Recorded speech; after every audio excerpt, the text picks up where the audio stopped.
Well, we're getting it down to manageable size. That wasn't too hard. I'm going to trim it at 18 inches. Just take a face cut. You remember that little knob that I said you didn't really have to worry about getting it any past the head?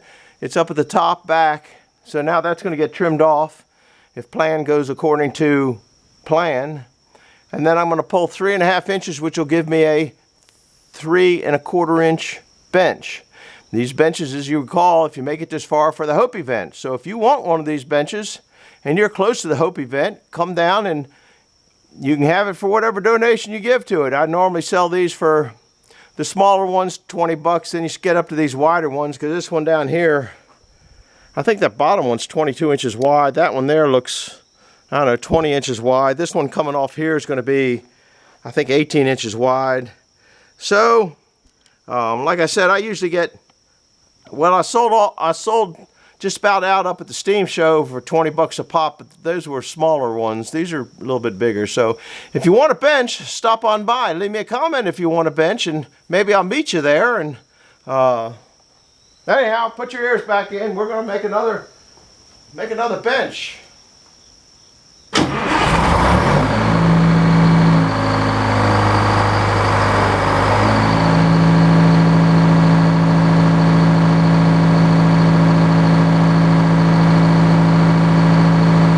Make sure I put the camera on. I'm kind of dumb on that.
some of those. Those are gorgeous.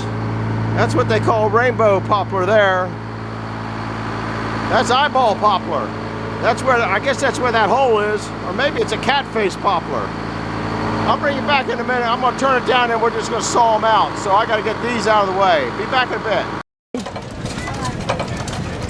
I'm not like that guy up in Wisconsin. I like the big ones. That's a smooth running engine, isn't it? It's called a hit or miss motor if you don't know. Right now it's missing. It opens up the exhaust valve and it just runs on, I guess, momentum. There it fired. Did you hear it? Count how many strokes it goes before it fires again. That's a smooth running engine. Have you counted the strokes yet? When it slows down, the flyball governor will come in, or whatever kind of governor it's got on, and then that mechanism there will shut the exhaust valve. There it goes. Yeah, the big ones are better, Dan. None of this mini stuff. This is medium stuff here.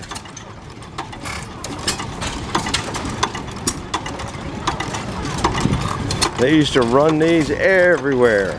This was your Briggs & Stratton motor from, there's Waterloo Boy. My grandfather worked for John Deere when they made those. He told me about that many years ago. Here's another Waterloo Boy. Pretty sure Deere bought them out. This is a nice setup here. That's like my boiler that I got in the back, but a lot nicer. I got about the same engine. Oh, this is a Frick stationary engine. No, I don't have a Frick engine. Beautiful setup, just gorgeous. Displacement lubricator on it, flyball governor.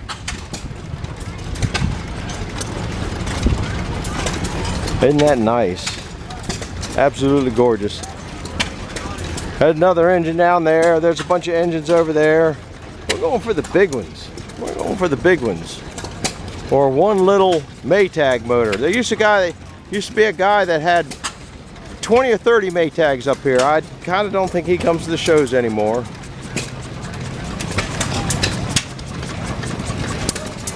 And there might be a Maytag up there in that trailer. Look at the cut open to that. Isn't that beautiful? Wow. Oh, we're getting close. Getting a sniff, Del. Here's a sniff.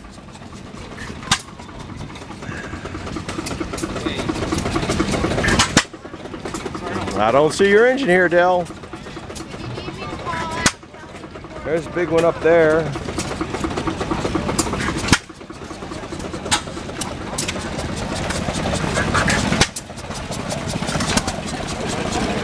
Nice little, probably a Myers pump.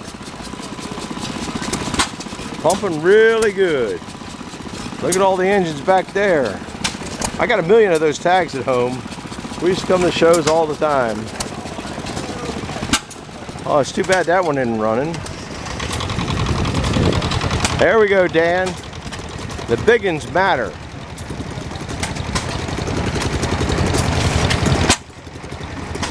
I hear a Maytag down there.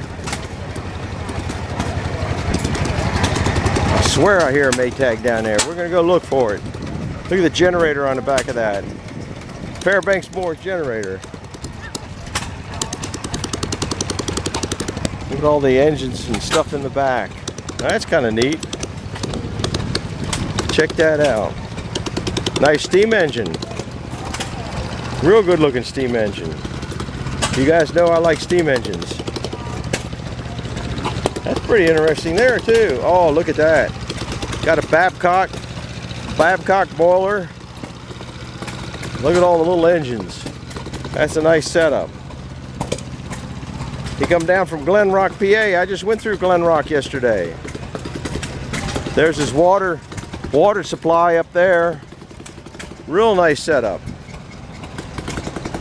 He needs oilers on all of them. I don't see any big, look at this. He's even got a drip pipe down here to go and discharge. I guess all the exhausts come out here. Somebody did a nice job of that. All right, got to keep going. Oh, I got some of these. I got one of those at home. I might still have one of those. Don't know. Getting rid of that stuff. Let me see if I can find it. I know I hear a Maytag over here. Maybe not. No, a little engine up there is not a Maytag. Oh. We're doing fine. It's great. You're doing good. We're going to go up and look at the big engine.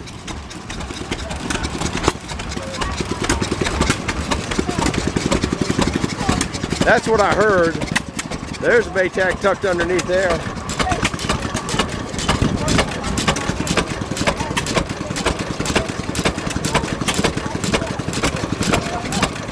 Must be running that little sawmill with this.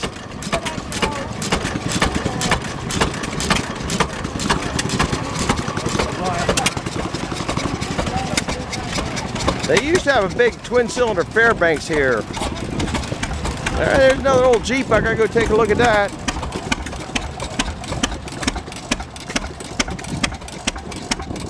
I think this is a governoring, I can't say that very well, governoring throttle. So it hits on every time. But it sounds good.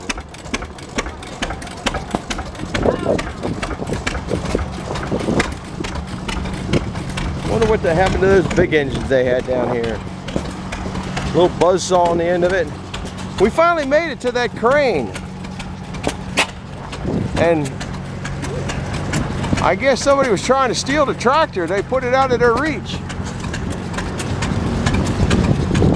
Thanks to Digging and Rigging for doing that. You can see that probably a long ways away. Oh, that thing got some good fire to it. Beautiful engine.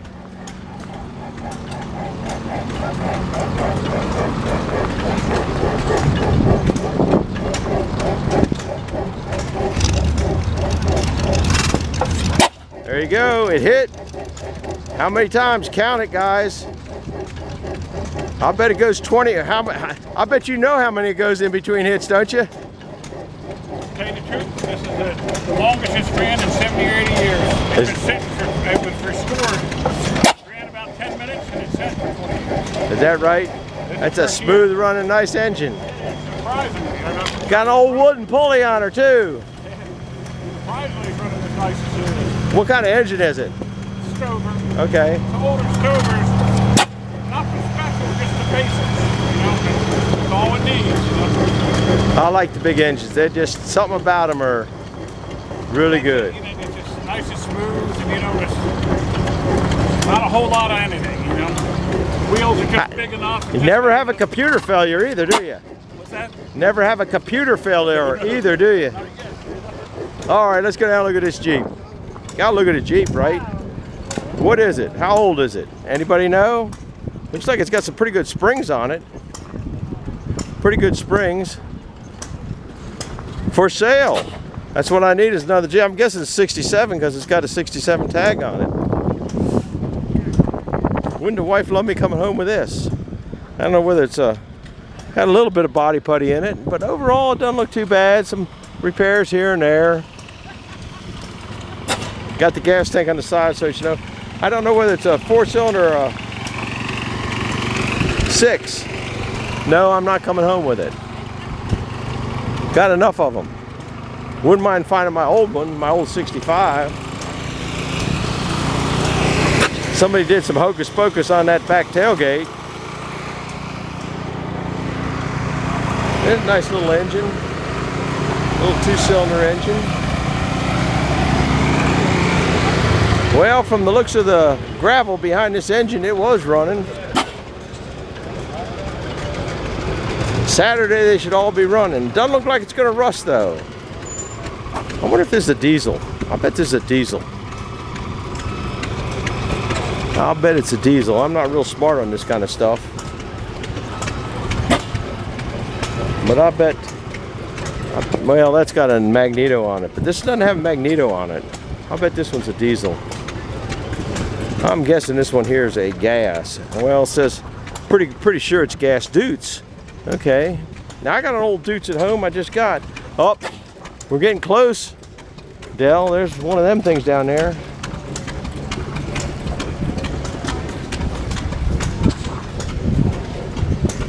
Yeah, these are pretty neat. I wouldn't mind having one of those. I could take one of those home. I'd be all right with that. I'd be living with Wild Wayne. I get thrown out. I don't think I'm going up that road because it's just too far for this old geezer to walk. I'm going over to another road. I'll bring you back a little bit.